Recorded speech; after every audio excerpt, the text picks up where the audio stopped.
Voilà, là je vais commencer à faire un petit point avec déjà le groupe qui s'appelle le groupe Projet Sens, euh, tout en sachant que moi j'avais déjà pris un certain temps pour me remettre en place, et il s'est passé toujours des choses. Et ce qui se passe aujourd'hui dans le monde, c'est quand même énorme, et ça chamboule pas mal de choses, surtout si on est sur place. Euh, Donc j'attendais aussi un peu Shavuot, voir que cette fête de la révélation de la Torah, pour nous éclairer un peu mieux dans tout ce qu'on a fait jusqu'à présent. Alors, au niveau du groupe, on sait qu'on a deux groupes. Il y a un groupe Projet Sens et un groupe qui serait un peu plus centré sur, d'une part, ce qui se passe actuellement en Israël, et d'autre part, c'était ce groupe qui a été créé pour ça, normalement, c'est Israël Projet d'Humanité. Donc ça fait partie des enseignements que je partage depuis plusieurs années, euh, je dirais enfin, presque plusieurs décennies, je pourrais presque dire, puisque ça fait 40 ans que je vous ai envoyé une vidéo là-dessus, sur ce que peut apporter Israël au niveau biblique et au niveau Torah, et peut-être au niveau autrement, parce qu'il y a certainement d'autres fonctions humanitaires, fonctions techniques qui peuvent être nécessaires à un monde meilleur. Donc on observe Israël avec cette idée-là. Donc il y a ce site autre. Je vais revenir au niveau du projet Sens. Le projet Sens, elle a été fait au départ pour développer une formation que j'appelais en coaching existentiel. Donc euh, projet Sens, c'est-à-dire, c'est qu'on puisse chacun d'entre nous, avec des outils qui est dans le coaching existentiel, découvrir au-delà même de sa mission de vie, je dirais l'ADN spirituel que nous avons en nous. C'est voilà donc le pourquoi de mon incarnation. Donc ça c'était et dans ces outils, euh, quand on a commencé à travailler là-dessus et les formations que j'ai données d'ailleurs, puisque c'était une formation qui était quand même certifiante, il y avait des modules classiques du coaching normal, coaching professionnel et coaching individuel, coaching de vie. Mais au-delà de ce coaching classique, il y avait une dimension spirituelle beaucoup plus forte. Je vous ai parlé de la pyramide de Maslow inversée, et en même temps tourner autour du sens. Et donc pour ça, j'ai ajouté ce que j'appelais la logothérapie, qui est l'école du sens, on pourrait presque dire, hein. Et derrière ça, puisque la logothérapie et le coaching travaillent sur la personne, il y avait ces interrogations métaphysiques, spirituelles, au-delà de notre propre personne. C'est-à-dire que Viktor Frankl parle du sens de sa vie, mais est-ce qu'il y a un sens à la vie? Et si on a des questions sur le sens de la vie, c'est-à-dire qu'on va s'interroger sur quelque chose qui dépasse la vie. Donc ça veut dire quoi? On va s'interroger s'il y a un créateur, quel est le projet sens, je dis bien du créateur. Donc j'ai ajouté dans le cursus la Kabbale existentielle. Alors, mais pourquoi je vous parle de ça? C'est qu'avec les événements, puisque plusieurs fois j'ai voulu réouvrir mon école et j'ai pas pu le faire, euh, pour des expériences personnelles de l'ordre de la science-fiction. Pour ceux qui ont mes livres, ils savent de quoi je parle. Peut-être que je dirai un petit mot là-dessus, mais sans raconter l'histoire. Et l'événement que nous avons vécu avec le Covid et puis aujourd'hui avec la guerre, etc., qui nous oblige à réfléchir autrement. Ce qui fait que à la limite, j'ai fermé boutique, mon école n'a pas pu se développer, mais j'ai continué à enseigner parce que ça faisait partie de mon projet Sens, et l'essentiel du résultat, en fin de compte, de ce travail qu'on a fait pendant des années, est venu se centrer sur la Kabbale existentielle. Comme si d'abord j'avais quelque chose à donner là-dessus, à partager là-dessus, parce que la Kabbale apporte ses réponses justement sur au-delà de ma propre personne. Quel serait le sens de la vie? Et après, moi, je vais essayer de voir si je peux être en connexion avec ce sens-là. Et ça rentrait très bien dans le coaching existentiel en même temps. Alors, on a développé ça, et puis on a été vraiment, pratiquement, j'ai presque 500 vidéos qui vont tourner autour de cette Kabbale existentielle, en ayant comme repère, comme maître, bon, il y a eu Manitou, il y a eu Ramchal, on a tout l'enseignement de ce qu'on appelle la conduite divine dans ce monde. C'est énorme, quoi. Hein. Les voies de la direction divine, hein, du Ramchal en français, Da'at Vunot, ce qui fait que beaucoup de personnes qui m'ont suivi ont également étudié ces parties-là. Ces parties-là essentielles, on est même passé par ici. Alors on s'est un peu écarté du coaching existentiel. Je ne pense pas complètement. Je vois qu'il y a une cohérence en tout cas dans tout ce qu'on a pu faire jusqu'à présent. Et on a étudié les 32 voies de la sagesse, on a étudié Manitou, on a étudié la Rachadou. Et finalement, la situation, et puis vous avez connu mon expérience personnelle, m'amène à quelque chose d'assez particulier que nous sommes en train de vivre aujourd'hui. L'étude qu'on est en train de faire sur le Bahir, c'est principalement la lumière dans les ténèbres. Vous savez que dans mon écriture, j'ai eu cette expérience personnelle où j'ai donc tout un chapitre qui s'appelle justement la lumière dans les ténèbres. C'est-à-dire pour être, comment dire, candidat à un enseignement qui est extrêmement difficile, qui est le problème du mal dans le monde, le problème de la souffrance, et en coaching existentiel ou en coaching classique, on a toujours ces problèmes qui nous arrivent, soit je les ai appris dans des livres, et à ce moment-là, c'est ce que j'avais fait jusqu'à présent, quoi, hein, et je peux transmettre, parce que j'ai une certaine pédagogie, ce que j'ai pu apprendre dans les livres, soit je les ai vécus, et c'est plus pareil. On ne parle plus de la même chose que lorsqu'on parle d'un vécu. C'est pour ça que j'ai écrit ces 3 livres qui s'appellent Enquête sur le sens de la vie. C'est assez important. Alors maintenant, dans cette expérience-là, ceux qui me connaissent un petit peu, j'ai eu une clé pour sortir un petit peu de là où j'étais. Cette clé, c'était une phrase qu'on m'avait donnée. Cette phrase était, et c'est une phrase de libération, c'est-à-dire qu'il fallait que j'arrête de parler. Je parle en ce moment. Tout ce que je sais, c'est cohérent. Suivez bien le fil conducteur. Hein. Là, je suis en train de toucher quelque chose de très particulier. Comment, de tout ce qu'on a fait, on arrive là où qui s'appelle le Bahir. Je vais vous expliquer tout ça. La phrase clé, tout ce que je sais, je l'ai déjà dit et je n'ai rien ajouté.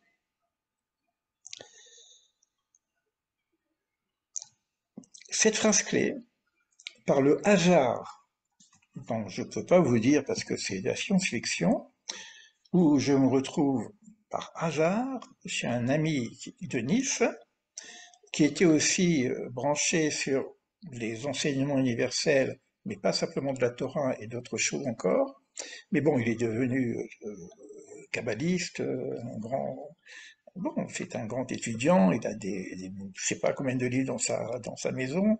Je vais dans sa maison et je regarde tous ses livres, etc. Donc comme je devais passer un temps chez lui-même, j'appelle ça un temps de confinement nécessaire, une forme de retraite, conduite par le maître du monde. Et je regarde, bon, donc je suis là pour essayer d'étudier aussi, je ne vais pas rester sans rien faire. Et je prends un livre au hasard. Et c'est marrant parce que comme j'en ai parlé tout à l'heure, j'ai le livre là. Mais qu'est-ce que ce livre-là? Guananana, un maître spirituel du pays du Tamoul, le Swami, je sais pas, mais qu'est-ce qui fait ce livre-là parmi tous ces livres de Torah, etc. C'est bizarre, quoi. J'ai été encore branché sur ça, j'ai dit non, c'est un très très bon livre, et par rapport à tout ce qu'on a appris avant sur l'ego, sur le travail sur soi-même, etc. C'est un très très bon livre. Euh, je l'ai gardé parce que je l'aime bien. Mais finalement, je l'ai trouvé, je l'ai acheté. Hein. Je prends ce livre, je le l'ouvre au hasard, et je tombe sur cette phrase-là.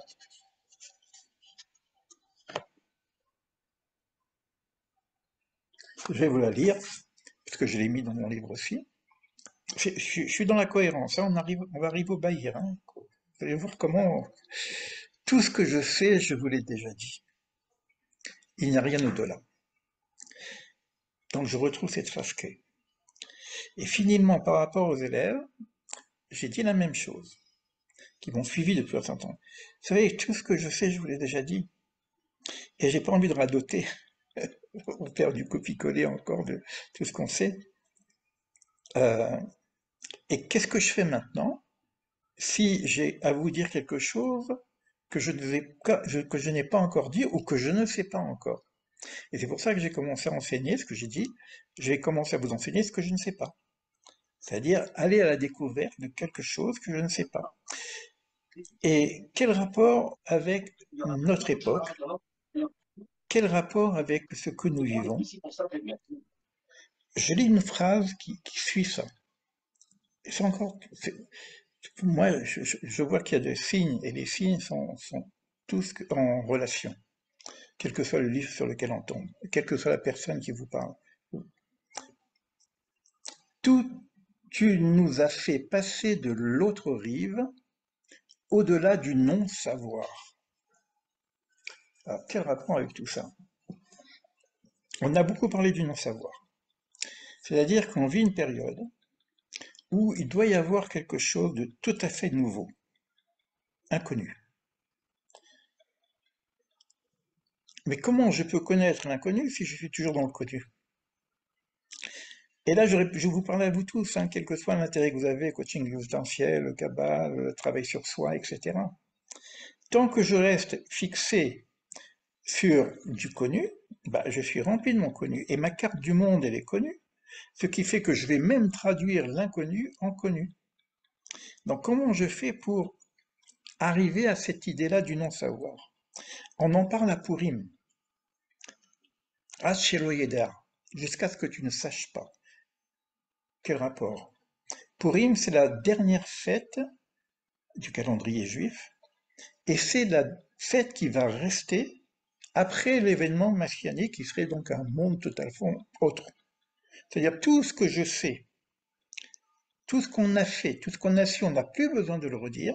Toutes les fêtes vont disparaître. Je parle pas simplement au niveau du judaïsme.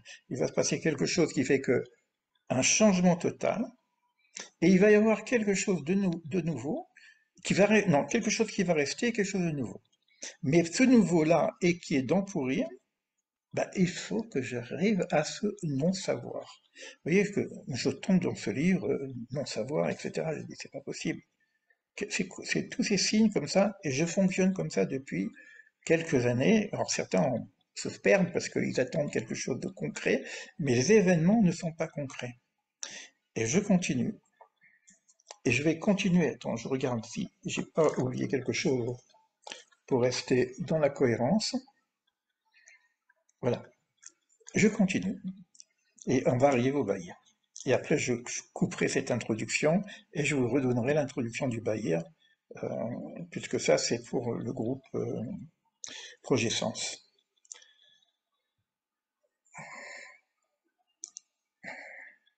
Je suis là, chez moi. Je sais pas si vous...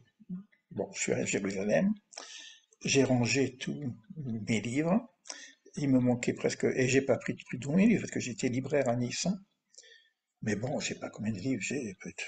J'oserais presque dire un millier. Bon, peut-être pas un millier, mais plusieurs centaines. Et évidemment, je me dis, bon, à un moment donné, même pour moi-même, ça ne veut pas dire que je connais tous ces livres, que je les ai tous étudiés. Et justement, je me suis dit, mais puisque je dois étudier ce que je ne sais pas, mais j'en ai trop. Comment je vais faire? C'est impossible. Vous prenez un seul livre comme le Zohar, c'est des années, des années, des années. L'écoutez-moi du Rabbi Nachman de Breslav, mon maître a mis 8 ans d'études sur ce seul livre. Pour ceux qui ont étudié avec moi le Ramchal, on a mis 2 ans d'études sur le Ramchal. Alors comment je vais faire avec tous ces livres? Et je me suis dit, mais et si par hasard, il y avait un livre qui serait le nouveau livre, et paf, je ne sais pas pourquoi, c'est le Bahir qui arrive, presque en vision. D'ailleurs, on m'a posé la question, pourquoi vous avez choisi le Bahir? Je dis, c'est pas moi qui ai choisi le Bahir, c'est lui qui m'a choisi. Et quand je lis le Bahir, je dis, c'est pas possible, on n'y comprend rien.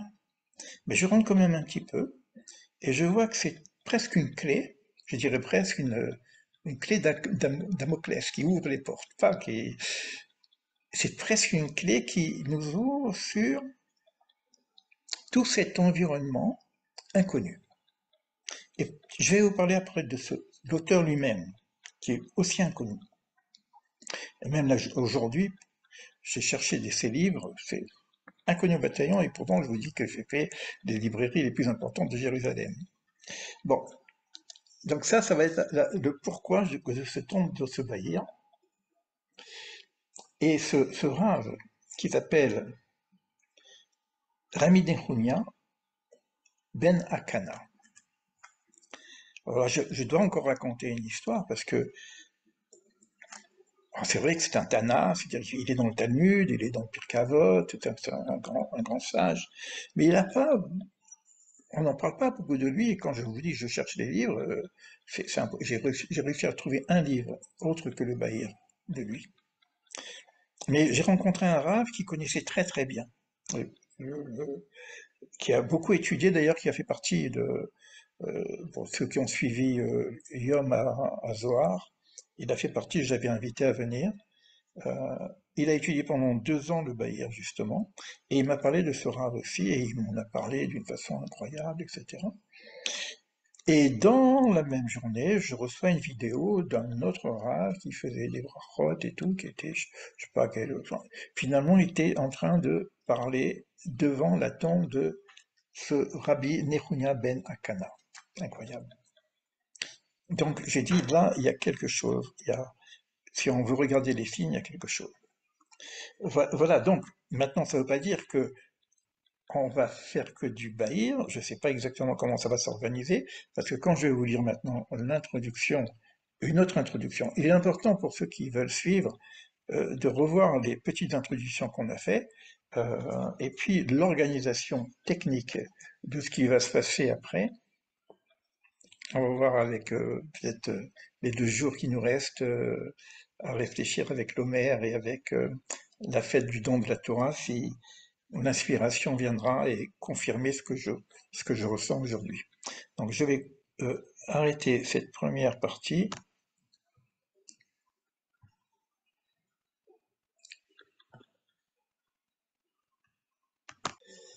Euh, il y a la notion de compréhension. Alors je commence comme ça, c'est enregistré alors que je voulais parler du Bahir, mais c'est une question qui venait juste d'avant, sur la question, je la repose parce qu'elle est importante. Comment on peut savoir qu'on est dans une nouvelle époque? Donc ça, c'était la question.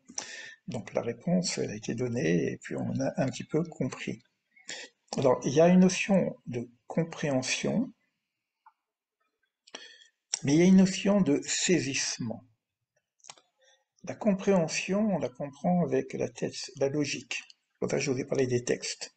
Il y a des textes qui nous montrent que bon, ça ressemble à ce qui a été écrit, et je réfléchis et je fais des déductions, et je comprends, je prends avec. Mais il y a une notion de saisissement qui n'est pas dans la tête. On le sait, on sait pas, c'est pas au niveau de la compréhension. D'ailleurs, quand on parle de la émouna, de la foi, on a l'impression que la foi c'est une croyance. La émouna c'est pas ça. C'est une connaissance, mais qui ne s'explique pas par le raisonnement. Donc on a la situation des fois de voir des gens qui ont une émouna incroyable, un bitachon, qui fait que malgré l'horreur, ils ne disent que des choses merveilleuses. Et ça, c'est dans des époques comme ça qu'on l'a. Bon, c'était une introduction d'une question, mais je vais revenir, puisque l'objectif était aussi de vous reparler du Bahir. Je vous ai expliqué tout à l'heure comment le Bahir est arrivé à moi, quelque part, et pourquoi j'ai choisi comme objectif, projet sens, d'étudier ce Bahir, de l'approfondir, et en même temps, si ça rentre aussi dans le cadre du projet sens, l'enseigner.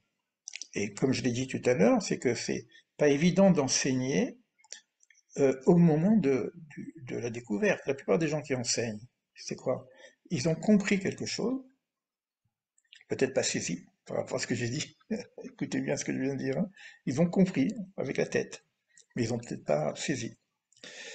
Et finalement, on a du couper-coller sans arrêt, des choses qui reviennent, machin, qu'on nous raconte, etc. Donc là, pour moi, je me suis dit qu'il y a quelque chose avec ce Bahir, qui est en rapport avec tout ce que j'ai dit jusqu'à présent, qui fait que ce livre presque tout petit qui s'ouvre sur tous les champs, tout ce qu'on a pu faire ensemble par rapport au groupe d'études. Si je prends l'Arche d'Abraham, ça fait partie le Bailly fait partie de l'Arche d'Abraham. Si je prends Bereshit, parce qu'on a commencé à ouvrir Bereshit, ça parle sans arrêt de Bereshit. Les lettres hébraïques, ça parle des lettres, l'arbre de vie, ça parle de l'arbre de vie. Donc ça le sens de la vie, c'est quoi le sens de la vie? C'est d'abord comprendre le sens de la souffrance. Parce que si c'est pour dire je suis heureux, je comprends le sens de mon bonheur, oui, ok. Mais comment je peux comprendre le sens de la souffrance, le sens de l'horreur, le sens du non-sens? Alors, c'était la base de nos études, et aujourd'hui on arrive avec ce livre-là, qui commence par, on l'avait étudié, je vous ai envoyé la 3e vidéo de l'introduction, j'ai refait l'introduction, que que la lumière est derrière les shurakim, derrière les ténèbres, on va dire ça comme ça, derrière les nuées. Donc il y a un travail et une compréhension à savoir où est la lumière, entre l'ombre et la lumière, et quelle est la partie divine dans ce qui se passe. Et c'est le début du Bahia. Donc toutes les questions qu'on s'était posées, on va le retrouver, et je crois que j'ai fait juste une petite introduction, et quand je suis en train de voir un peu qu'est-ce qu'il y a derrière, j'ai dit, bon, bah, pratiquement, on a une révision de ce que on a perçu peut-être ou saisi, et maintenant on a quelqu'un qui vient nous donner les enseignements, mais d'une profondeur incroyable. C'est très métaphysique. Hein. Alors, dans ce livre-là, qui est évidemment un livre de Kabbale, mais ça ne parle pas de Kabbale, ça ressemble un petit peu à, pour ceux qui connaissent un peu les Pirkei Avot, c'est des petites paragraphes, il y en a 200 dans ce livre-là. Donc j'ai déjà donné dans les autres introductions tout ce qu'il y avait en termes de sommaire, etc. Je ne vais pas le reprendre aujourd'hui. Euh, mais on peut prendre chaque Mishnah comme ça et puis le développer, etc. On ne parle pas vraiment de Kabbale, mais on sait que, comme c'est pas aussi clair, les Pirkei Avot, c'est du moussard, c'est de l'éducation, c'est du comportement, etc. C'est clair, on peut saisir quelque chose, bien qu'il y a toujours aussi un niveau caché très profond. Dans tous les enseignements de la Torah, c'est comme ça. Maintenant, dans ce livre, c'est tout de suite fermé. C'est-à-dire que vous lisez le texte, on ne sait pas de quoi ça parle vraiment, quoi. Et ça parle quand même de Kabbale. Et finalement, mais le mot Kabbale n'existe pas, c'est plutôt ce qu'on parlerait par exemple de la Merkava, le char divin. C'est-à-dire c'est l'agir divin dans le monde quelque part. Et ça fait partie des textes pour la Merkava en tout cas, qu'on ne peut pas étudier normalement, on ne sait pas si le temps a changé, en grande collectivité. C'est des études qui sont très très précises qu'on étudie en tout petit groupe. Et c'est en rapport avec le Sefer Yetzirah, qui est aussi un livre de Kabbale très très ancienne. Donc, et il nous dit dans ce livre-là, celui qui étudie cette partie, hein, ce cadre d'études, alors j'ai trouvé ça génial, moi, hein, je ne dis pas, mais euh, on peut parler peut-être de la Merkava, je ne sais pas, c'est comme s'il avait prié toute la journée. C'est comme s'il avait prié toute la journée. C'est bon, la prière ici, par exemple, dans le judaïsme, ça prend beaucoup, beaucoup de temps pour les personnes qui sont très religieuses. Euh, et c'est toute une organisation, mais vous étudiez ça, c'est un état de prière. C'est-à-dire, alors après, il faut vérifier, il faut approfondir, parce qu'on peut, ce qu'il le dit d'ailleurs, hein, après, il faut quand même approfondir cette chose-là, mais c'est dit dans le texte, quoi. Ça veut dire que c'est comme si, pour le saisir, c'est pas qu'on est dans un état d'étude, c'est presque si on est dans un état de prière, pour être connecté avec ce qui est en train d'être dit. Et la plupart des ouvrages, et le Talmud, on parle le Talmud en Chagiga, par exemple, où on parle de ces choses-là qui sont difficiles à enseigner et difficiles même à étudier, euh, il nous dit que quand on enseigne ces choses-là, et qu'on écrit surtout, la plupart des kabbalistes, ils l'ont transformé en allusion. Il n'y a rien de clair. Et on va retrouver dans le Bahir, qui respecte cette directive, d'une lecture allusive. Et si on n'approfondit pas, on a l'impression que le livre n'a aucun sens. C'est incroyable.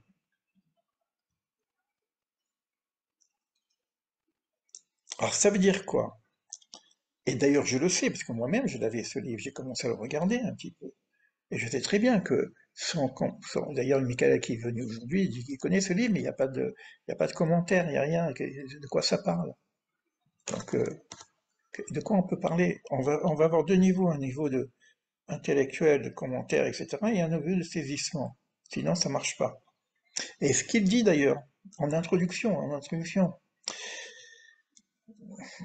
cet enseignement n'est pas euh, destiné à un apprentissage classique, superficiel, uniquement à ceux qui peuvent s'y consacrer, hein, c'est-à-dire c'est sacré. C'est-à-dire je prends un temps, ce temps il est consacré. Les personnes qui font Shabbat, par exemple, c'est consacré. En vrai, Shabbat, c'est Shabbat. D'accord? euh, Non simplement il faut que ça soit consacré, et en même temps beaucoup de concentration, parce que ça nous ramène à plein de domaines, peut-être prendre des notes, etc. Il y a cette double attitude, voilà, posture, je dirais, de l'étudiant, qui est un étudiant qui doit comprendre avec le sérel, mais en même temps qui doit saisir les choses, avec quelque chose comme l'état de prière. Ensuite, il donne un autre élément. Comme c'est apparemment extrêmement difficile en saisissement, c'est ce qu'on avait retrouvé d'ailleurs avec le Ramchal, c'est qu'on ne peut pas comprendre le détail, les principes du détail, le détail du détail. On avait vu avec le Ramchal que ce qu'on appelle les pratiques, c'est-à-dire pourquoi cet homme, si je prends le problème de la souffrance, par exemple, le sadique verra l'eau, pourquoi ce sadique-là, il a de la souffrance? Je vais comprendre d'une façon générale l'organisation de la conduite divine par rapport au tzaddik, au sage, et dont certains vont avoir de la souffrance. Mais c'est pas lui ou l'autre. Je vais pas comprendre la singularité de la Shoah, mais je vais comprendre le système du fonctionnement, ce qu'on appelle les klalim. Et dit de la même façon ici, il faut apprendre les klalim, les généralités, qui sont données plus ou moins dans certains livres de Kabbale. Sinon, on n'arrive pas à saisir. Et après, une fois que tu as les généralités, tu as la posture, je dirais, du prieur, après, il y a une possibilité de comprendre d'une façon globale et prate. C'est-à-dire tu vas comprendre après les éléments individuels ou pas personnels. Quand je parle par exemple le 7 octobre, c'est quelque chose de prate. Qui est-ce qui aujourd'hui peut comprendre ce qui s'est passé et peut vraiment dire voilà ce qui s'est passé, pourquoi ça s'est passé, et voilà ce qui va se passer demain. D'accord? Mais on étudie de façon globale comme le fonctionnement. Moi, j'étais secoué parce que toutes mes théories du Gamzu Teva, ceci aussi pour le bien, quand vous voyez cette odeur, je dis, oh, bon, je veux bien, moi, j'y crois, mais bon, c'est gentil, quoi. Hein. Faut pas qu'on fasse du violent devant une mère qui vient de perdre son enfant qui a été décapité, quand même. Donc on a un problème. On a un problème avec... C'est pour ça qu'on parle de la lumière divine, où elle se passe. Il n'y a pas que ça qui est étudié dans ce livre-là, hein, mais ça commence par ça.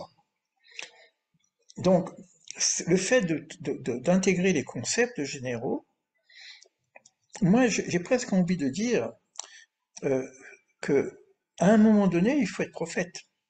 C'est-à-dire qu'on doit avoir un alignement qui nous permet d'avoir beaucoup plus qu'une intuition. Ce qu'on appelle un savoir qui est au-delà du raisonnement. Et c'est comme ça qu'il y a des livres comme celui-ci. Et puis, bon, moi, j'ai trouvé un autre livre de lui, je dis, c'est quoi ce rase, comme je l'ai expliqué tout à l'heure.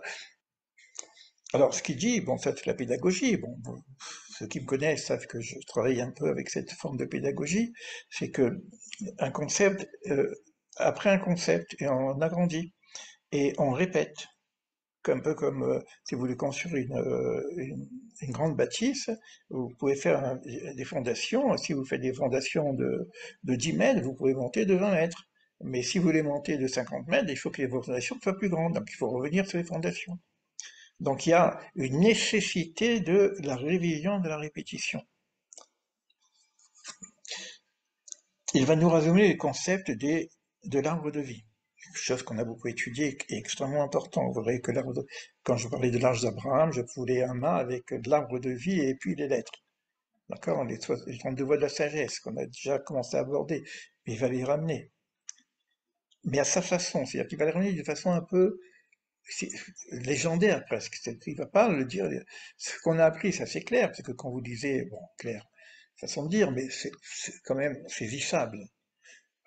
Là, on ne voit pas tout de suite ce que c'est. Donc, il nous ramène un autre concept. C'est pour ça que je dis que c'est euh, comme si on utilise l'ancien savoir, mais on va le renverser par un non-savoir. C'est pour ça que je vous ai fait cette présentation juste avant, pour comprendre que on touche à quelque chose qui n'est plus de l'ordre du linéaire. C'est une forme très systémique de partage et d'événements. Et même d'enseignement d'ailleurs. Bon, souvent j'ai enseigné comme ça. Euh, il reprend les chroniques de la Torah pour nous expliquer les séphirotes, par exemple. Alors que la plupart du temps, la plupart des gens qui expliquent les séphirotes, la devise vont prendre les premiers passages de Bereshit, plutôt dans la Genèse. Là, carrément, il sort du livre de la Torah, allez voir dans les chroniques, il va retrouver le système des séphirotes. Et là, il va faire des choses qui sont différentes. Bon, on connaît, nous, l'arbre de vie classique, la Malchoute est en bas, le 10e sphère. Non, non, non, non, non. Malchoute est un peu avec Shrina, Shrina c'est Shabbat, tout ça. C'est la 7e séphirote. Qu'est-ce qu'il fait? Bon, etc. Après, la 8e, on sait que normalement c'est Od. Non, non, non, non, non, la 8e, c'est pas Od. Je parle comme si vous connaissez, mais c'est pas grave. Non, non, le 8e, c'est Yesod. Mais pourquoi Yesod? Mais Yesod, la circoncision du 8e jour. Donc on va apprendre des choses qui... Et dans ce sens-là, on peut avoir le plaisir de dire, bah, on va commencer à étudier ce qu'on ne connaît pas. Voilà. Donc voilà pour ma présentation, ma 5e présentation du Bahir. J'espère que ça vous donne envie de connaître un peu plus. Et puis d'écouter au moins, j'ai mis une playlist hein, dans la chaîne, pour que vous ayez pratiquement tous les échanges comme celui-ci, hein, qui vont faire partie, sur le Bahir, et puis on avance comme ça, jusqu'au moment où on décide que bah, on ouvre la classe. Mais en attendant, bah, on ouvre le champ pour qu'il y ait d'autres élèves. Et pour les personnes, parce que j'en avais parlé tout à l'heure avec Luc, hein, qui est plutôt intéressé par le coaching distanciel, si je pose une possibilité, presque une intentionnalité, si je suis pas seul. Si je suis seul, il n'y a rien qui se fera. Euh, il y aurait une forme de coaching essentiel un peu différente de celle que j'ai déjà fait, puisqu'on est dans un renouveau. Alors, il va falloir traduire ça sous une forme universelle. Il ne faut pas que ça soit de la religion, soit un truc singulier, c'est de la Torah, donc ça correspond aux juifs. C'est pour ça que j'ai ouvert aussi une zone, un autre groupe que j'appelle Israël Projet d'Humanité. C'est-à-dire, je vais quand même chercher là-dedans des informations, mais quand je regarde un petit peu ces enseignements, moi qui ai quand même étudié presque, pas tout, bon, mais bon, tout ce qui se fait dans le coaching, l'analyse transactionnelle, la PNL, bon, tout ça, ok, donc, et d'autres encore, hein, les rouages de la communication, tout ça, bon, qui sont extrêmement importants. Mais je vais retrouver ça comme si cela fait partie du plan divin. C'est-à-dire que quand on parle dans la Torah, B'Tselem Elohim bara Oto, alors qu'ils étaient deux au départ, Zahar ou Nekeva, bon, donc féminin, masculin, je parle de la création de l'homme, euh, B'Tselem Elohim à son image. Alors c'est quoi de son image, etc.